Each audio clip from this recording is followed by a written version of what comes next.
Welcome home. Remember he used to come every day? He got married and... moved a bit further away, stopped coming. No, they got married, you know, this is Shana V'Shana, page 120. Baruch Hashem. Yeah, Mr. Hashem, by you guys. Okay, HaKoach HaChazak B'Yoter. You read Hebrew a little bit? I mean, I'm translating, but okay. But if there's something that you don't understand, don't be shy. We're shy, but you don't have to be shy. Okay? Good. So, Avraham Avinu says to the three guests, he says, Yukachna ma'at ma'im, let us get a little bit of water, v'rachatzu raglechem, and wash your feet, v'shanu tachat ha'etz, and rest under the tree. So, as it sounded like the door. If you don't mind. Somebody said, okay. So, right, Hashem comes to visit Avraham Avinu. Avraham Avinu is having this deep shalom. Come, Bakasha, please come sit down. What's your name? Oriana. Oriana. Last year I'm from Eugene. Oriana, where? Where did we meet? Eugene, Oregon, right here. Yeah. Friends with Yitz and Shana. Oh, yes. Shmuel I remember. Okay. Sorry. So Avraham Avinu says to Hashem, please excuse me, don't go away. And he wants to invite these three strangers into his home, into his tent. And he tells them, please, let's get you some water and wash your feet and rest. And then he runs and prepares food for them and so on. Rashi says, why does he want them to wash their feet? Because there were idolaters who used to worship the dust on their feet. And so he didn't want to have any idolatry coming into the house. And so he told them that. I was once staying, I was doing a Shabbaton in Vermont at a friend's house. And a friend of his was coming to visit. And this guy was into Eastern stuff, a Jewish guy. So he tells my friend, ask the rabbi if it's okay if I bring he had these pocket idols that he would carry with him. It's okay if I bring them into the house. So if he wouldn't have asked, I wouldn't have known, but he asked. So I said, no, I don't want to sleep in a house with idols, and I don't want you to bring idols into a Jewish home. He got really upset, but I said, you asked. The answer is no.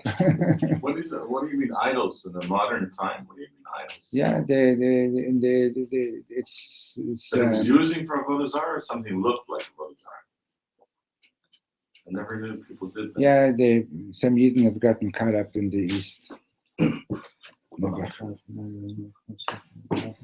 Anyway, so Avram Avinu was very, very careful. In other words, it's one thing to invite guests into your home, right? It's a very, very important thing to invite guests into your home, but at the same time, you got to be careful with what they're bringing in.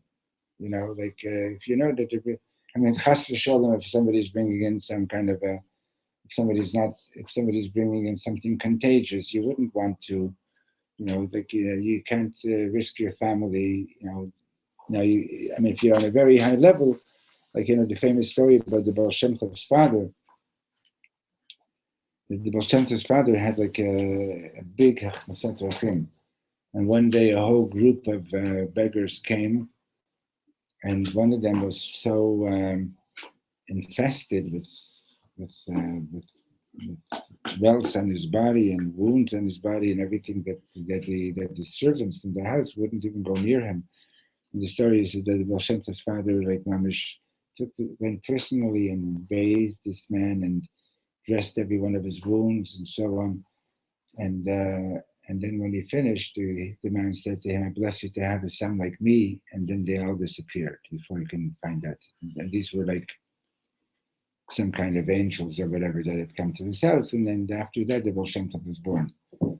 So the fact is that Hachnasat Orchim, the Baal Shem Tov taught that the word Oreach is Or Chet, the light of the infinite. When a guest comes into your house, they're bringing the light of the infinite. Chet is 8. 8 is the number that is beyond this world. 7 is the number of this world. But still, you see, even from Avram Avinu, the way Rashi explains it, you got to have your, in other words, the house has walls, it has borders, it has limits. You understand it? Even though his tent was reputed to be open on all 4 sides, but it still was a tent. You know what I mean? It still was his private home. Okay, a lot of commentators deal with the question, right? We've seen this question over the last couple of weeks. Why did God make the covenant with Abraham to be the first Jewish person? Why didn't he do it with Noach? Noach was obviously also a big tzaddik. As a matter of fact, he's the only one in the Torah that the Torah calls it tzaddik, I want to say another teaching on this matter.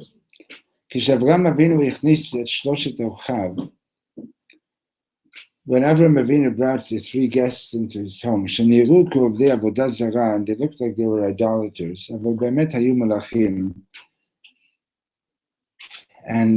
we know in fact that they were angels. He wasn't stingy with them. The Talmud tells us that he slaughtered 3 calves, so that he can serve each one with the tongue of the calf. Obviously, why dafka the tongue, so in Hasidus they speak about that, in Kabbalah they speak about that, but since I don't know much about it, I'm not going to say anything about it. But apparently, plain and simple, that was considered to be like the most respectable way to serve your guest or whatever. So he gave each one a tongue. So here he is, he's being so generous, right? He slaughtered 3 animals. But when it comes to the water, right? But when it comes to the water, Amar, he said, Yukachna me'at mayim. Let's get you a little bit of water. Did Avram Avinu kamtzan pitam? Did he all of a sudden become stingy? Or was it particularly important that he saved water at that point? So Yesh al Zeh Beit Torot Mikol Tzadikim. All the tzadikim have teachings about this. I want to share with you one of my own thoughts. According to the poverty of my knowledge. השאלה הכי עמוקה בעולם היא, the deepest question in the world is, מה חזק יותר? What's stronger? האם העולם ותאוותיו הם החזקים? Is the world and its desires, lusts, is the world stronger? או שהתורה והיהדות חזקים מהם? Or is the Torah and Yiddishkeit stronger than the world, than all the desires of the world? מה חזק יותר? What is more powerful? ששת ימי המעשה, the 6 days of the week, or Shabbat Kodesh? Or is Shabbat stronger? כל ארצות העולם or Eretz Israel? Are all the countries of the world stronger, or is Eretz Israel stronger? Right? Okay, you want to guess? Fine. Right? כשחושבים על השאלה הזו מנקודת מבט מדעית, so when you think about this question from a scientific point of view, or in different words, נקודת מבט יוונית from a Greek point of view, השאלה נראית מגוחכת. The question seems to be like a joke. יהודים בארצם הקטנה, the Yidden and their little country, או אברהם אבינו ושרה ואשתו, or Abraham and Sarah, his Rebbetzin, האם זו באמת שאלה? What kind of question is that? האם הם חזקים יותר מכל העולם? Like you really think that they're stronger than the whole world? וגם ביחס לתורה, כן, and likewise in relation to the Torah, היא חשובה ומתוקה. The Torah is important, it's sweet, ויש בה דברים יפים, it has a lot of beautiful things in it.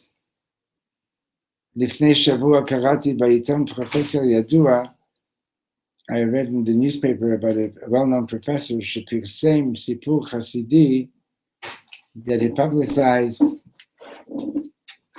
a Hasidic story שמוכיח שהתורה היא טובה. He proved that's proof that the Torah is really good. אבל מעבר לזה, but how beyond is the Torah? Right?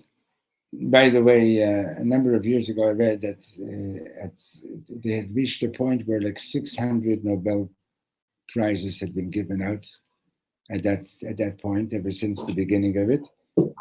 And of the 600, 200 had gone to Jewish people, which is way out of proportion.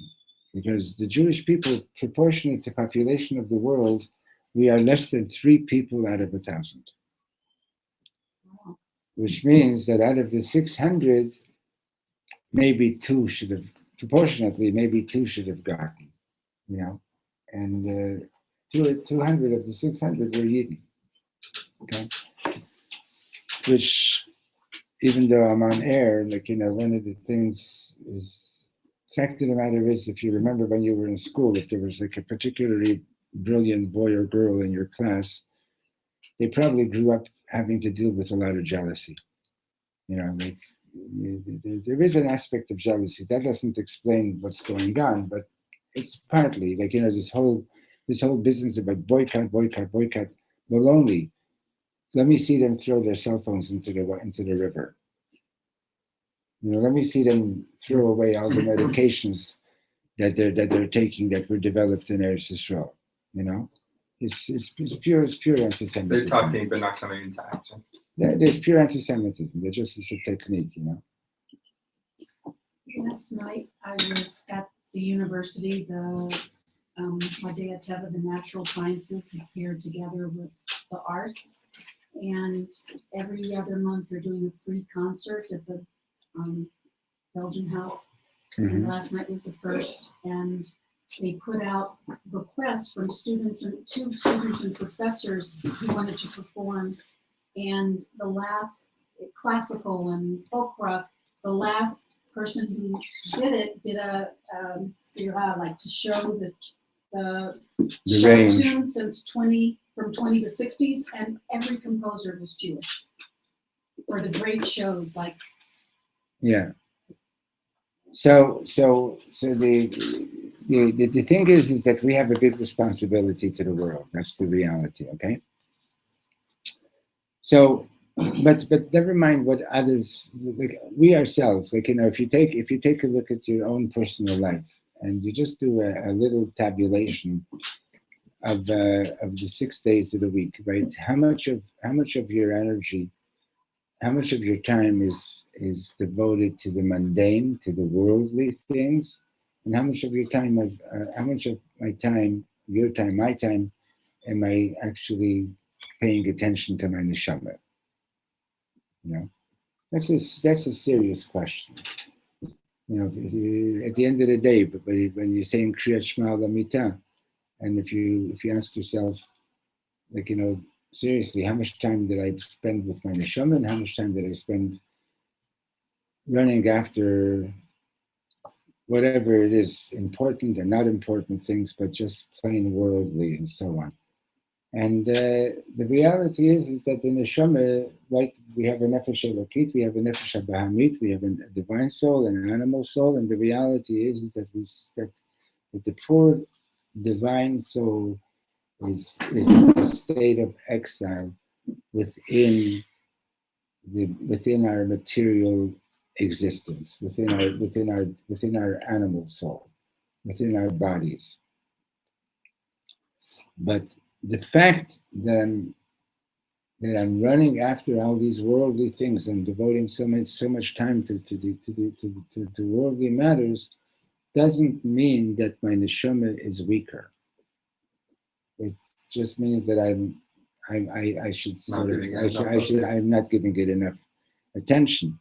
But it's not that my neshama is weaker, okay? Because when you really get in touch with your neshama, when you really get in touch with Shabbos is definitely much stronger. One, it was in September when we were living in Montreal, and Judy and I were going up to the Laurentians, Erev Shabbos, and actually, I think we were actually listening to the recording that where Reb Shlomo was actually teaching this piece of Torah, and he says, "Who do you think was stronger, Abraham and Sarah, or the rest of the world?" And we were going up for Shabbos. We had our food with us, and I said, "For sure, Abraham and Sarah and her children." And as soon as he said children, we realized, oh my God, we forgot the children back in Montreal. We zoomed around. We were halfway there already. It's like a 60-kilometer distance. We zoomed around on the highway, zoomed back to Montreal, zoomed back, and made it back like 1 minute before Shabbos with the children. Yeah. Anyway, so Sarah Imeno and her children, there's no question about it.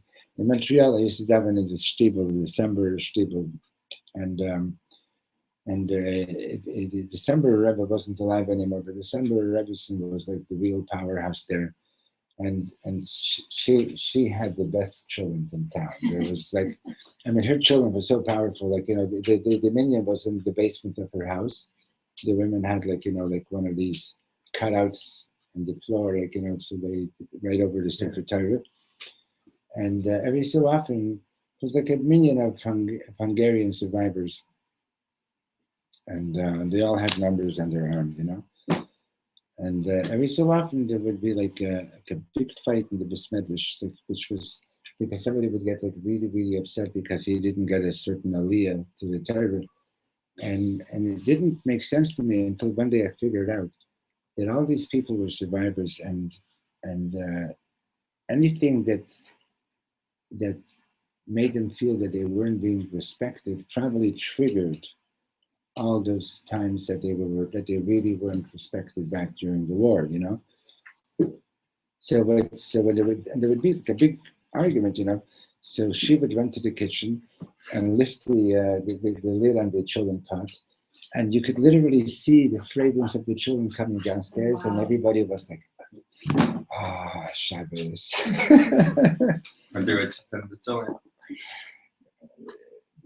I'm sure a lot of love. Okay. Anyway, so, ובאמת, זו הסיבה שנוח לא ניסה לקרב את בני דורו להשם. So this is the reason that Noach didn't try to bring the people of his generation closer to God. הוא חשב שתאוות העולם חזקות יותר מיהדות. He thought, please come in. Welcome. You can share a book over here with Sarah. What is your name? Sarah. Sarah. Okay, Sarah. And we're learning about your mother. We're learning about your mother, Sarah. Okay. Thanks. So triple-headed. Okay. So we're at the second, almost at the bottom of the page, the paragraph beginning with the word of Be'emet. ובאמת, זו הסיבה שנוח לא ניסה לקרב את בני דורו להשם. This is the reason that Noach didn't try to bring his generation closer to God. הוא חשב שתאוות העולם חזקות יותר מיהדות. He thought that the draw, the powers of the world are stronger than Yiddishkeit. But he was 10 generations before Judaism. Yeah. So the question is, why didn't he do like Avraham Avinu? Why didn't God? This is the first question that was asked. Why didn't God make the covenant with Noah? Why did he wait until Abraham? So that's what we're trying to answer. You understand? So Reb Shlomo is pointing out that one of the big differences between Noah and Abraham Avinu is that Noah, Shlomo saying, Noah didn't believe that the relationship with Hashem is attractive enough to draw the people away from their attachment to the worldly matters. Okay. Let's read the paragraph in the He didn't believe that once people are he didn't believe that once people are attached to the worldly, that they can come back to God. Say hi to your mother. הדרך היחידה לא לטבוע במבול הוא פשוט לא לעשות לעולם שום דבר רע. He thought that the only way to be saved from the flood is to never have ever done anything wrong.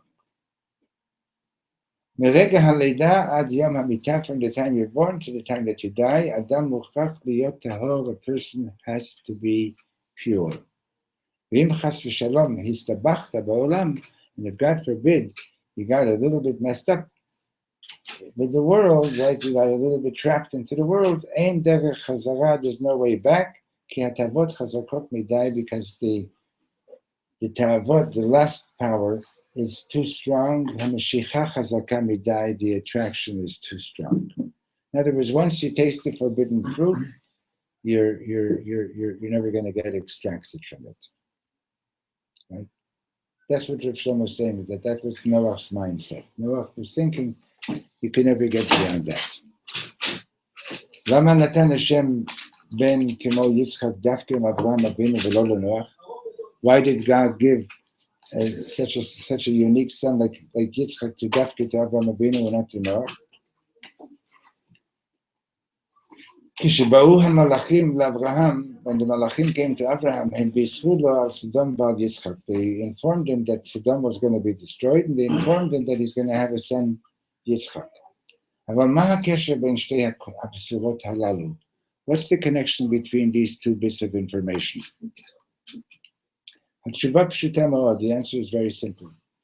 כדי לזכות לגדל ילדים, in order to merit raising children, בעזרת השם by all of you, אני צריך לדעת מה ללמד אותם. I need to know what to teach them.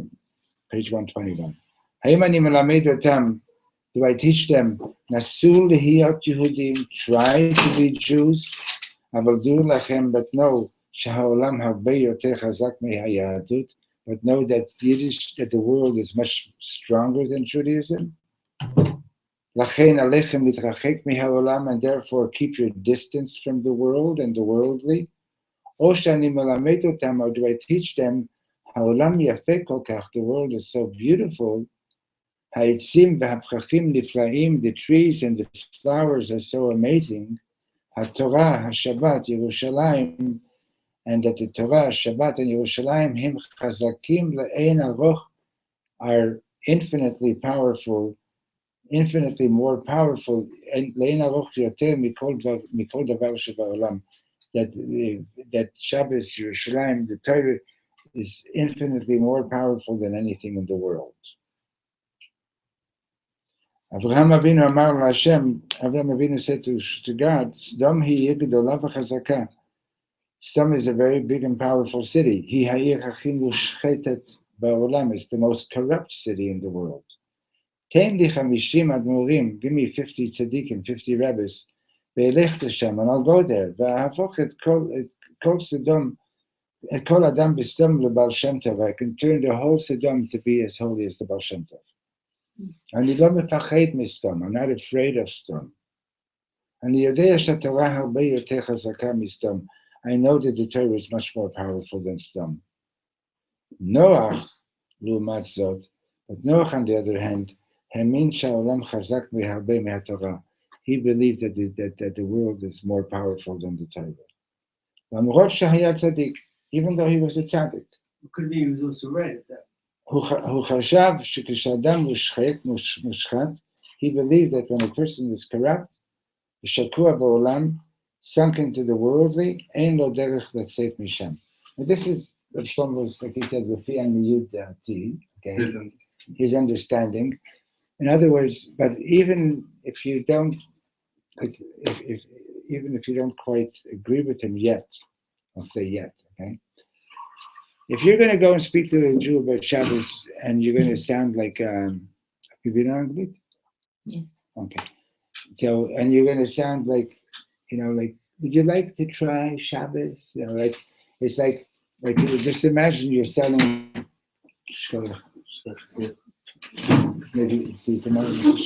So, thank you for coming. And here, you can sit here and say hi to your mom.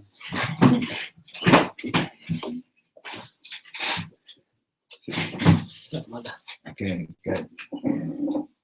He came in here one day with his mother. I thought he came in with his girlfriend, and she says, "I'm his mother." You should see Kanena Hara. And anyway, Heilige Neshama, she should be blessed with everything good.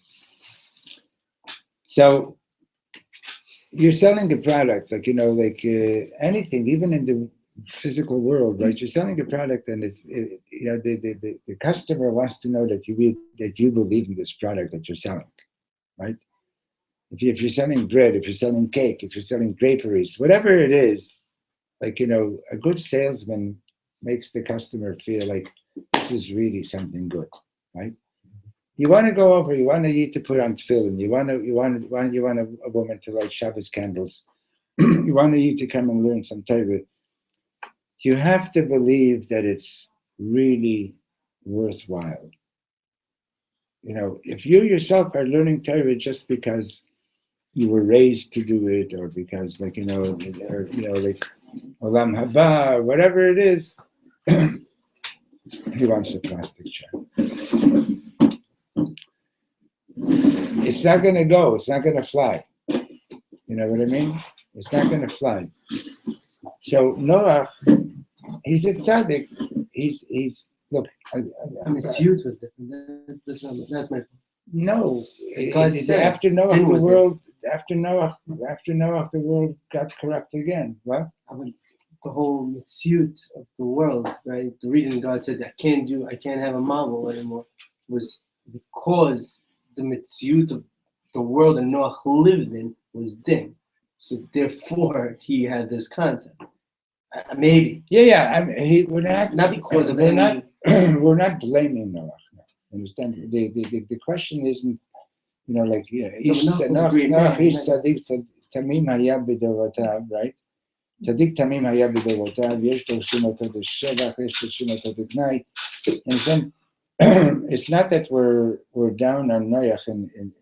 In a certain sense, the Medrash is down on him. Why didn't you pray for him? Like, the waters were angry at him. Why didn't you save your generation? How could it be that it took you 120 years to build the ark, and in 120 years you didn't convince even one person to change his ways? Okay, so what Reb Shlomo is saying is he's saying that Noach didn't have the conviction that people could change. One night I walked into a Hasidic Beis Medrash in Montreal years ago with 3-4 guys that were like hippie-like. And this Chassid comes over to me and he says, Bali Yeshiva, like, are they, getting religious? So I said to him, how do you know that, why do you think that they should end up looking like you? Maybe you should end up looking like them.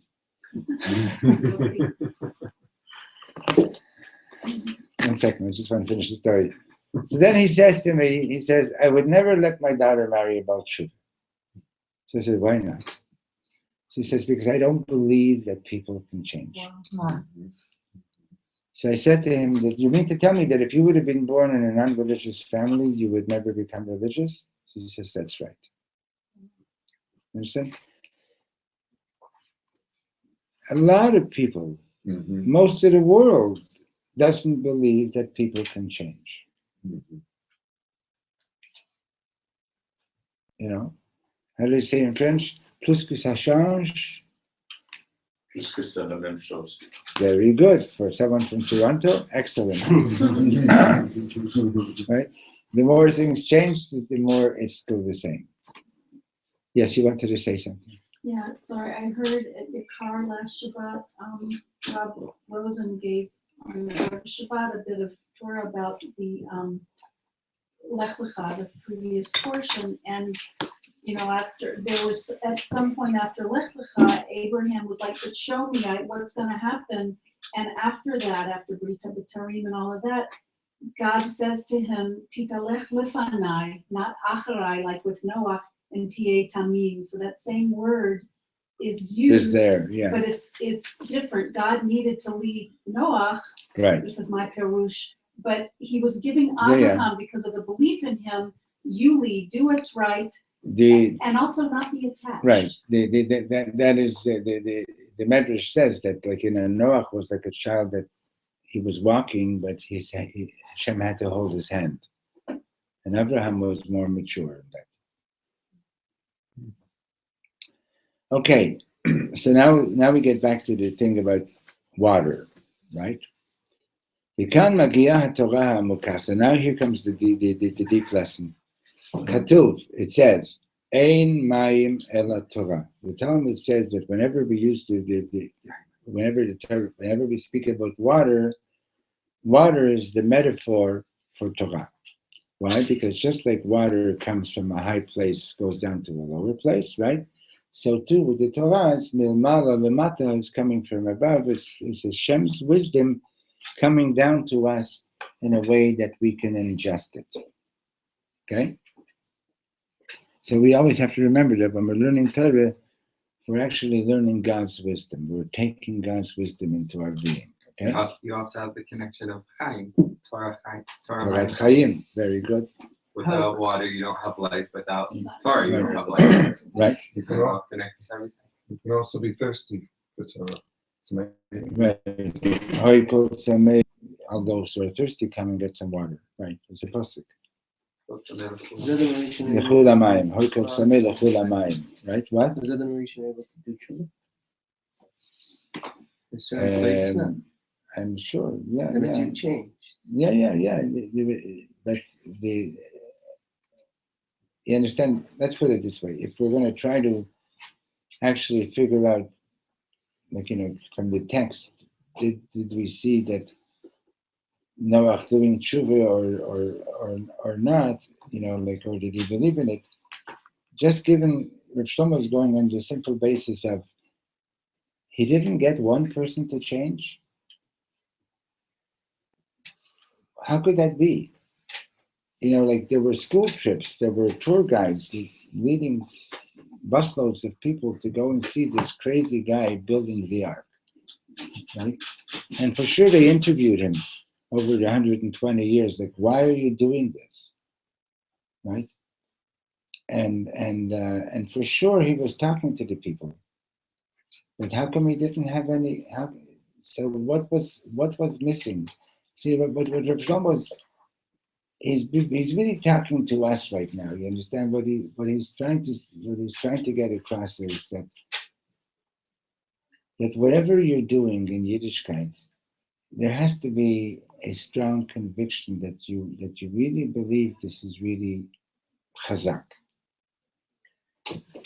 100%. Okay. Yeah. Okay. So let's see about let's look at the water business for a minute. Okay. So given that water is the metaphor for Torah, Avraham Avinu amar l'shloshet avdei ha'elilim. So Avraham Avinu said to the three idolaters, "Hadavar she'atem tzrichim kedei la'afoch letovim." What you need in order to transform to the positive, to the good, yukach na ma'at mayim. You need a little bit of water. Ma'at. Just a little bit. Milah achat shel Torah. All you need is one word of Torah. One word of Torah יכולה להפוך את הקרביים שלך 1,000 פעמים. One word of Torah can turn your kishkas over 1,000 times. לא זו בלבד שהתורה בכללה חזקה יותר מכל העולם. Not only is the Torah altogether stronger than the whole world, אלא אפילו מילה אחת של תורה חזקה יותר. Even just one word of Torah is more powerful. ייקח נא מעט, take a little bit. אתם צריכים רק טיפה אחת של מים, all you need is one drop. Now, there's a Mishnah in Pirkei Avot that says that whoever teaches you Torah, we owe them tremendous respect, right? The Mishnah goes on and says, even if they only taught you one word, even if they only taught you one letter, or one thing, okay? So, Baal Shem Tov explains, so good, so you taught me, Reb Shlomo is going to talk about it, okay? You taught me the letter Aleph. That can change my life, right? Now, you know the story, Reb Shlomo used to sing one of the songs that he used to sing was, oh my gosh, I don't want this. Okay. One of the songs he used to sing was, Aleph, Bet, Gimel, Gimel, Dalet, Hey. Originally, he used to sing it just to the letters, okay? Now people sing, Kel Adon al Kol Hamasim on Shabbos morning, okay? How did that song come about? So on one of his first trips to Russia, when it was still communist, and he knew that the KGB was always watching over him and everything, so one day this woman comes from behind and says, I need to talk to you. And she went ahead and turned the corner and went into a lobby of a building. And they had never met. And she says to him, I know that you're a rabbi, I'm Jewish. I don't have any choice. I know about Shabbos, and I know that that Jewish women are supposed to light Shabbos candles, but I can't light Shabbos candles because I have to be at work. But I'm very fortunate that my desk faces the west, and so I see the sun setting on Friday. And when the sun is setting, I know two Hebrew letters. I know Aleph and Bet. So I just quietly say Aleph, Bet, Aleph, Bet. And that's how I light my Shabbos candles. And she says to him, can you please teach me some more letters? And he taught her Gimel, Dalet, Hey. Okay? And then in her honor, that's how the song Aleph, Bet, Gimel came about. Okay? So Baal Shem Tov explains that just like the Lubavitch Rebbe gives this parable, just like every drop of water from the ocean contains the entire ocean, or to give you a more modern example, let's say every cell in your body contains your entire genetic code, okay? Every letter of the Torah contains the entire Torah. Now, if you were to learn one letter of Torah from somebody who gets that, one letter could turn you over 1,000 times. There was a chassid in Montreal, passed away a couple of years ago, came from a Hungarian Jewish family. The Hungarians in those years were definitely not Lubavitchers.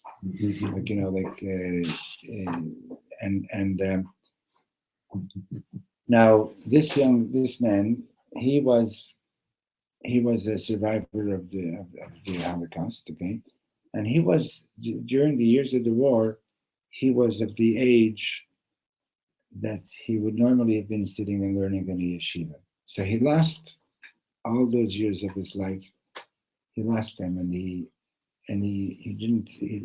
just didn't have a chance to learn. But he came from a very prominent family,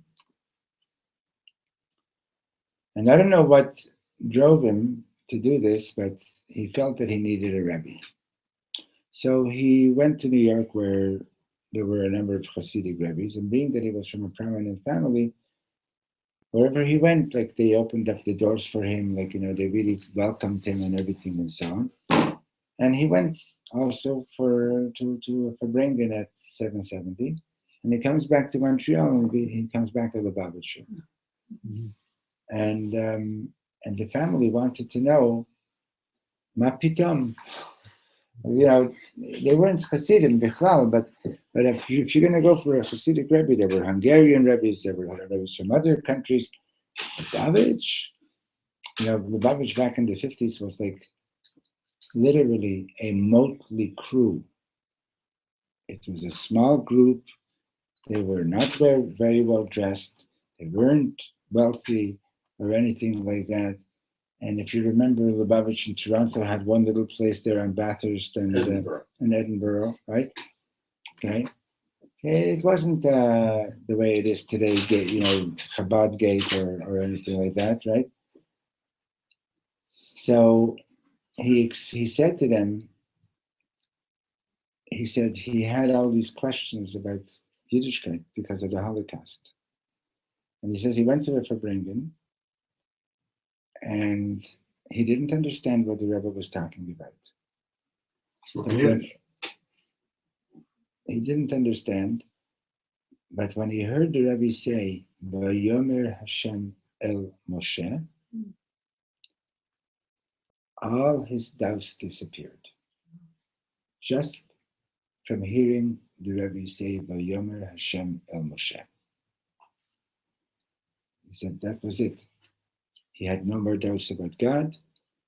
He knew that he found his place. Understand? So that is the truth. That if somebody is like speaking to you in a way that this kihem chayenu v'orech yomenu, like the one who's learning it with you, Mamish knows this is our life. It transfers to the next person like that, okay? If they're open to it, okay? Mm-hmm. So what Reb Shlomo is saying is, And I believe Chabad also says, if you know Aleph, you must teach it. Absolutely, okay? So he says, Yeshnam anashim shechoshvim shehem lo yodim klum. There are people that think that they don't know anything. But do you know one word? Aleph or bet? Do you know an aleph? Do you know a bet? Zekvar hamon. That's already a tremendous amount. Atem kvar chazakim yoter mikol haolam. You're already stronger than the whole world. Tzarich lidog u'litpalel al hamatzav be'eretz Yisrael. Yes, we need to worry about the situation in Israel. And we have to pray over it. Hashem roseh shenitpalel. God wants us to pray. Aval amok bifnim, but deep inside, you got to know that ein be'emet ma lefached. You don't really have to be afraid. Ki Eretz Yisrael harbe yoter chazaka, because Eretz Yisrael is a lot stronger. Doesn't mean, so you're going to say, but we've been expelled from here in the past. That's true. That doesn't mean that Eretz Yisrael isn't stronger. הכבשה הקטנה הרבה יותר חזק מ-70 הזאבים. The one lonely sheep is a lot stronger than the 70 wolves. גוואלד כמה אנחנו חזקים, we are so strong. Now, the Gemara says that after the destruction of the Beit HaMikdash, Jews stopped saying in the Amidah the phrase Hakel, Hagadol, Hagibor, Vahanora. Jews stopped saying Hagibor, Vahanora. Why? They said, look at what happened. The Beit HaMikdash has been destroyed. Where do you see God's power? So the Anshe Knesset HaGdolah said, if you see a lonely sheep among 70 wolves, and the sheep is not being devoured, obviously the shepherd is there taking care of that sheep. Okay? So, by worldly logic, right? I mentioned this, I haven't seen it in a while, but a couple of years ago, there was a t-shirt being sold with a listing of all the various civilizations. They all had an X next to them, except for the Jewish civilization, right? What's his famous name? That English writer, Dickens, I think it was, wrote an essay about the Jews. Mark Twain. Mark Twain, okay? He wrote an essay about the Jews, and I read the first page. That page is well known. Huh? You read the whole thing? I didn't read the whole thing. But he had some Jewish friends, and one day he expressed himself in an anti-Semitic way, and they said to him, we know you, so how come you spoke, what do you know about us that you said something so anti-Semitic? And he was an honest man, and he said, the truth is I don't really know. So they said, well, they challenged him. They said, why don't you study us for a year, the Jewish people, and if after a year you still feel the same way, fine. But if you change your mind about the Jewish people, we want you to do something. So he ended up writing this essay concerning the Jews. I think that's the title of it, right? And the beginning of the essay, the opening paragraph is that it says, every major civilization tried to wipe us out, and we came out ahead with our hands tied behind our backs. We came out ahead. Okay. In other words, we're going to come out ahead. The question is, how much suffering do we have to go through until we get it? Like what we're really supposed to be doing in the world. It's like one step back and 2 steps forward. Something like that, yes. Okay. So he says, when the spies came back from Eretz Yisrael, and they said, and they said, we're not going to be able to go up there to fight against the nations of Canaan, because they are stronger than us. And the Medrash says that they were saying, they said they're stronger than God. That caused a tremendous destruction. And the rabbis teach us that this happened on the 9th of Av. Jews talking this way, that's the end of Yiddishkeit. What kind of Torah are you learning? If you don't believe that the Torah is stronger than the whole world. So I'm blessing you, my friends. And I'm begging you, Anna, please, please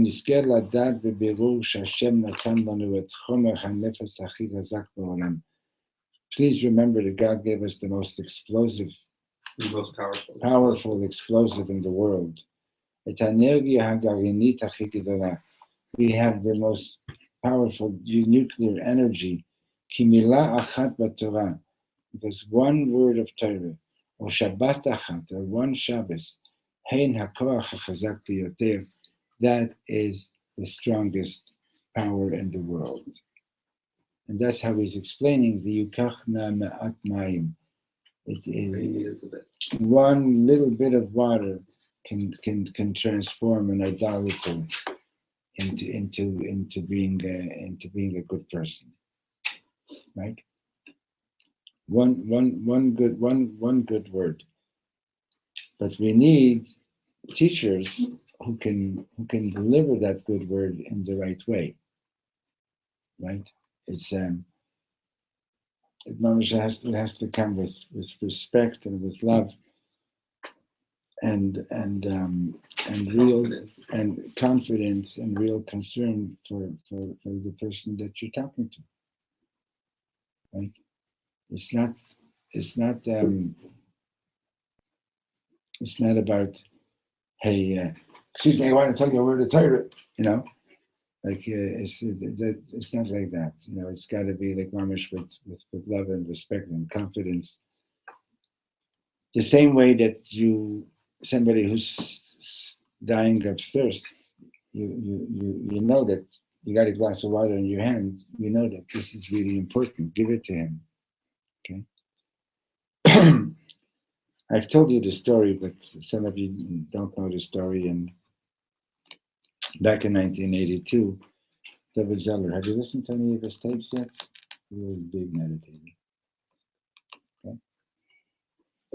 And very powerful. David Zeller? Yeah. Who's this? David Zeller, Oliver Shulman. So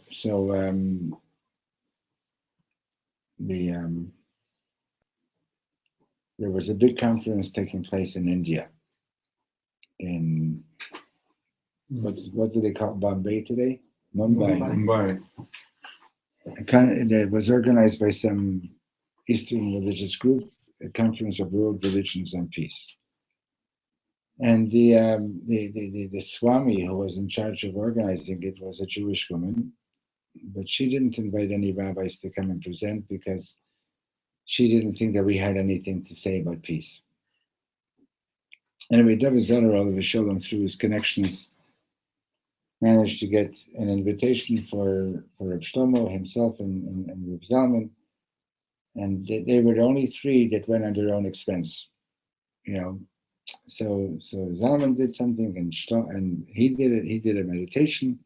There were 20,000 people there apparently, and then Reb Shlomo was getting up to do a concert. And he was telling this story in relation to a question that had been put to him by Zev Brenner, who has this Jewish TV show in New York. And Zev Brenner had asked Shlomo, what's your secret in Kiruv? How is it that you managed to bring so many Yidden back to Yiddishkeit? And he said he didn't have any real secrets. And he says he really doesn't have any particular thing to share. All he could say is that one is he doesn't use the word kiruv, because how do you know that the person that you're talking to, maybe that person is closer to God than you are? And secondly, he says he prays to God that God should give him the right words. So he says he gets up at this event in Mumbai, and he says to the crowd, he says, I'm just a simple Jew from New York, and I don't remember if he said, I think like a Jew from all four sides, or if he said, I smell like a Jew from all four sides. And I came to share some songs with you. And he says he closed his eyes and started playing. He didn't open them for at least 20 minutes. When he opened his eyes, he couldn't believe it. All 20,000 people were up and dancing. After the concert, I'm sorry, this was David with Shlomo? Yeah, Shlomo was and Zalman also. And after the concert, the Mrs. Swami, or the lady who who organized the whole event, comes up to him and gives him a hug. And she says, when you said that you smell like a Jew from all four sides, I realized I'm not fooling anybody. She used to be a Bes Yaakov girl. She grew up very Orthodox.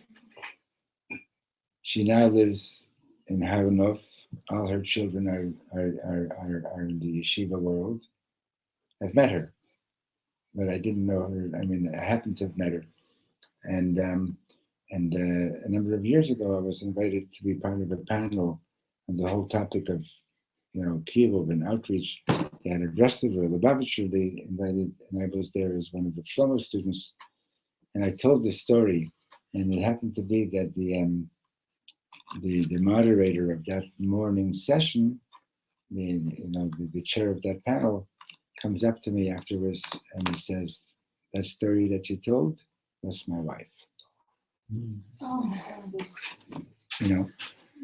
Anyway, so he, I mean, can you imagine, you go out into the world and to reach out to Jews and I'll tell you, hey, here's a good line, tell them that you smell like a Jew, right? Obviously, it's stupid, right? But he said he always prays to Hashem, put the right words in my mouth. And those were the words that Hashem gave him. And those were the words that Madame Swami had to hear, But obviously, when he was singing his songs and when he was leading davening and whatever, he really believed that this is the most powerful thing in the world. And tonight is his yahrzeit. Tomorrow we're having a Yom Iyun over here from 9:15 to 1 o'clock.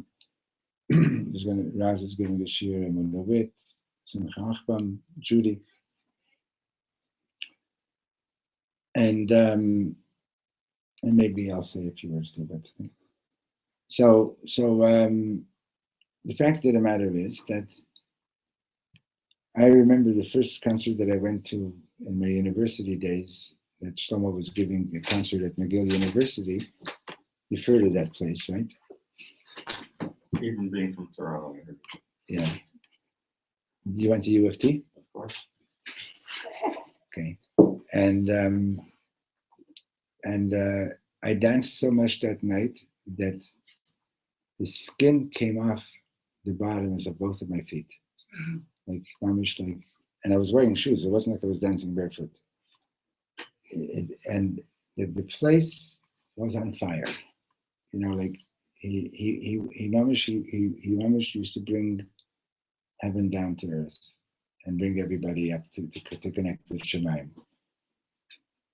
And he was able to do that because he really believed every word that you heard in this lesson today. He really believed that this is the truth, this is the reality, that the Torah is the most powerful thing in the world, and that Yerushalayim and Am Yisrael, and